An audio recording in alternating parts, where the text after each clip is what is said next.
Hello everyone, welcome back to my channel again. जैसे कि हम लोगों ने अपनी पिछली वीडियोस में फंक्शंस देखे थे, उन फंक्शंस में वेरिएबल का क्या स्कोप होता है, फंक्शंस कैसे इंप्लीमेंट किए जाते हैं एंड उसको रन करा के भी देखा। तो उसमें global, local and static variable का कैसे यूज़ कैसे किया जाता है वो सब हम लोगों ने देख लिया है। और आज की इस वीडियो में हम लोग देखने वाले हैं इसमें कांस्टेंट कैसे डिक्लेयर किया जाता है और कुछ ऑपरेटर्स देखने वाले हैं, बेसिकली कितने टाइप्स के ऑपरेटर्स होते हैं। तो चलिए शुरू करते हैं। बेसिकली हम लोग ने ये वाली फाइल पिछली वाली वीडियो में यूज़ की थी। तो हम लोग क्या करेंगे, ऐसा करते हैं, इसी वाली फाइल हम लोग कंटिन्यू करते हैं। अगर जैसे आप लोगों को देखिए, कोई अगर कांस्टेंट डिक्लेयर करना होता है तो उसके लिए एक क्या होता है, प्रीडिकेट फंक्शन होता है। क्या होता है? डिफाइन यहाँ पे लिखना डिफाइन ब्रैकेट, उसके बाद वेरिएबल का नाम। वेरिएबल ये देखिए केस सेंसिटिव होता है आप लोग, तो मैंने जैसे यहाँ पे अगर नेम देता हूँ, नेम कोड विथ मैक्स। उसके बाद ये केस जो होता है इसमें ट्रू देना होता है। अगर देना होता है ट्रू करिए, नहीं देना होता है फॉल्स कर दीजिए। तो इसके लिए मैं अभी इसको क्या करता हूँ, ब्लैंक छोड़ता हूँ। तीसरा आर्गुमेंट आपके ऊपर डिपेंड करता है, आप देना चाहते हैं दे सकते हैं, ऐसा कुछ कंपलसरी नहीं है, ठीक है। तो अगर आप लोग अब क्या करते हैं, अगर इसको प्रिंट करवाते हैं, अगर इस वाले वेरिएबल का डायरेक्टली यूज़ करना चाहते हो तो जैसे कि केस सेंसिटिव है तो यहाँ पे क्या इसका नाम जाएगा, ये कोई वेरिएबल नहीं है, ठीक है। तो ये एक ऐसे कॉन्स्टेंट आपने बनाया तो इसको बस ऐसे कॉल कर दीजिए, इसका बस नेम कर दीजिए, मेन नेम लिख दी, यहाँ पे प्रिंट हो जाएगा, ठीक है। ऐसा करते हैं, कुछ देर के लिए इसको फंक्शन को कमेंट करते हैं एंड उसके बाद फंक्शन डॉट php, ठीक है। ऑलरेडी हम लोगों ने ये फाइल चला के रखी है, ठीक है, कोड विथ मैक्स, ठीक है। तो जैसा कि ये आई होप अभी तक ये समझ में आया, ये कांस्टेंट कैसे डिक्लेयर करते हैं। उसके बाद अगर तो आप लोग इसमें एक नोटिस करने वाली बात है, ये देखिए लोकली नहीं काम करता है, ये ग्लोबली भी काम करता है। जैसे अगर इसको आप फंक्शन के अंदर यूज़ करना चाहते हैं तो डायरेक्टली इसको यूज़ कर सकते हैं।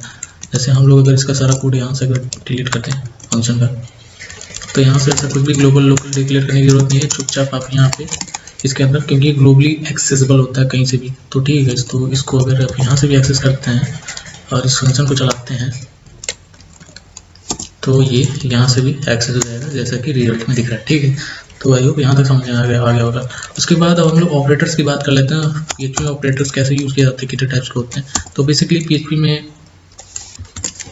9 टाइप्स के ऑपरेटर्स होते हैं, जिसमें से कि मैंने यहाँ पे आप लोगों के लिए ऑलरेडी लिख के रखा हुआ है। तो जिसमें देखिए इसमें कौन कौन से ऑपरेटर्स होते हैं। अरिथमेटिक होता है, assignment operator, comparison operator, increment decrement, logical operator, string operator, array and conditional assignment operator. तो इसमें क्या करेंगे हम लोग, एक एक ऑपरेटर किसको कैसे यूज़ करना है हम लोग एक एक करके इस वीडियोज़ में देखेंगे, ठीक है। तो अभी के लिए हम लोग देखते हैं अरिथमेटिक ऑपरेटर्स, ठीक है। तो इसको ऐसा करते हैं, कमेंट करते हैं, हम लोग इसी फाइल में कंटिन्यू करते हैं। अरिथमेटिक ऑपरेटर्स,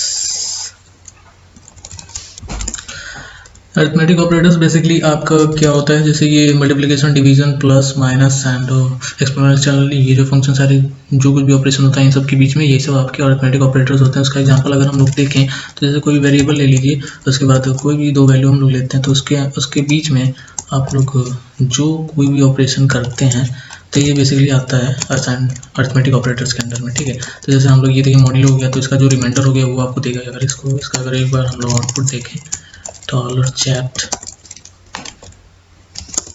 ठीक है, मैक्स 3, तो इसका क्या आ रहा है, आउटपुट 3 आ रहा है, जो कि रिमाइंडर है, ठीक है। तो यहाँ तक आप लोग समझिए। इसको क्या करते हैं, थोड़ी देर हम लोग कमेंट कर देते हैं, ओके।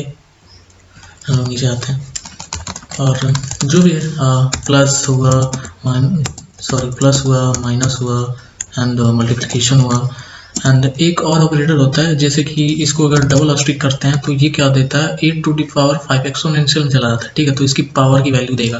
जैसे कि अगर हम लोग इसको प्रिंट करते हैं, PHP में ये होता है, तो देखिए इसका रिजल्ट क्या आता है, 32768। तो ठीक है, 8 to the power 5 अगर करेंगे तो आप लोग को वैल्यू यही मिलेगी, ठीक है। तो ये एक नया ऑपरेटर हो गया।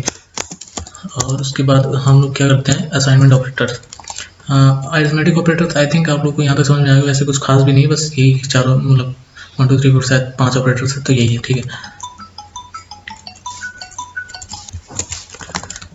तो हम लोग किसको क्या करते हैं, ऐसा है अरिथमेटिक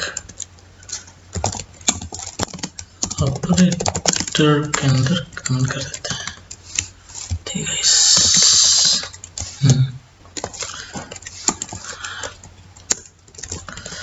उसके बाद हम लोग देखने वाले हैं assignment operators. Assignment operators copy करते हैं हम लोग इसके बीच में असाइनमेंट ऑपरेटर देखने वाले हैं। बेसिकली असाइनमेंट ऑपरेटर तो आप लोग जैसे दो नंबर्स के बीच में कोई भी ऑपरेशन करते हैं, जैसे कि आप लोग जैसे हम लोग क्या करते हैं, इसको थोड़ी देर के लिए हम लोग इसको भी कमेंट करते हैं क्योंकि ये इफेक्ट करेगा, कोड में आएगा। हम लोग वही वेरिएबल ले लेते हैं दो नंबर के बीच में, जैसे इसको अगर 0 से अगर असाइन करते हैं एंड इसके बाद हम लोग क्या करते हैं, dollar z plus equals to 1। तो ठीक है, ये असाइनमेंट ऑपरेटर, ये तो इसका क्या मतलब हुआ, ये तो z में 0 वैल्यू आने उसके बाद क्या हुआ, ये z में 1 ऐड कर दे रहा है। इसको एक और तरीके से लिख सकते हैं अगर आप लोग लिखना चाहें तो। इसको देखिए एक और तरीके से लिखा था, जैसे इसको अगर z लिखना है तो डॉलर z प्लस 1 कर सकते हैं, ठीक है, डॉलर z प्लस 1। तो इसको ऐसे भी कर सकते हैं हम लोग। अगर इसका अगर आउटपुट देखें तो इसका देखिए दोनों का आउटपुट सेम आएगा, ठीक है। हम लोग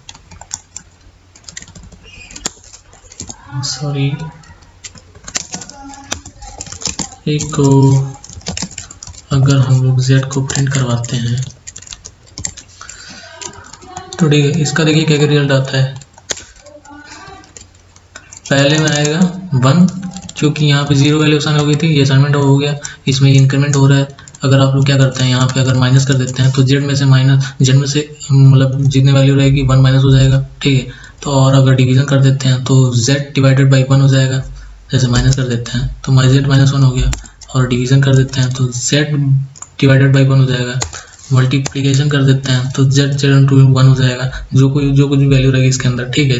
तो आई होप यहाँ तक समझ में आया होगा। अगर आप लोग इसकी वैल्यू अगर चेक करना चाहते हैं, देखिए ये पहले 1 प्रिंट होगा, उसके बाद ये एक और इंक्रीमेंट हो जाएगा जिसमें कि z की वैल्यू हो जाएगी 2, और उसके बाद अगर हम लोग प्रिंट करवाएंगे तो z में शो होगा 2, ठीक है।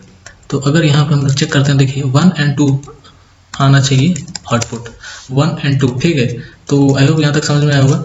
एंड उसके बाद एक और होता है मॉडलो में भी कुछ नहीं करना होता, जैसे z मॉडलो अगर 1 कर देंगे, जैसे z में जैसे हम लोग कोई दूसरी वैल्यू लेते हैं 88 ले लेते हैं, यहाँ पे 5 कर देते हैं तो z मॉडलो 5 हो जाएगा, ठीक है। तो इसका मतलब बेसिकली ये होता है, अगर यहाँ पे ये करते हैं z मॉडलो 5, तो देखिए इसका क्या है मतलब, ये बेसिकली ये लाइन और ये लाइन दोनों लाइन सेम है, ठीक है।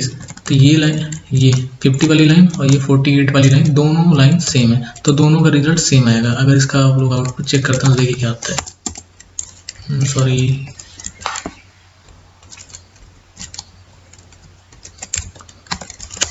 ठीक है, 3 और 3, ठीक है। तो यहाँ पे दोनों का रिजल्ट 3 आ रहा है। अगर आप लोग सेपरेट करना चाहते हैं तो वही कॉमा लगा के, जैसे कि हमेशा के लिए अगर थोड़ा सा और सेपरेट देखना चाहते हैं तो ठीक है, तो 3 ठीक है, दोनों का आंसर सेम है। तो ठीक है, हम लोगों ने आज इस वीडियो में क्या क्या कवर किया हम लोगों ने क्या कांस्टेंट कैसे डिफाइन करते हैं, उसके बाद हम लोगों ने और ऑपरेटर्स देखे, अरिथमेटिक ऑपरेटर्स, असाइनमेंट ऑपरेटर्स, और आगे की वीडियो हम लोग देखने वाले हैं कंपैरिजन ऑपरेटर्स, और जितने सारे ऑपरेटर्स बच जाएंगे एक एक करके हम लोग उस वीडियो में जितना कवर हो सकेगा सब करेंगे, ठीक है। तब तक के लिए thanks for the watching video, and please like the video if you like it, share it also, or till then take care, bye bye, mastri।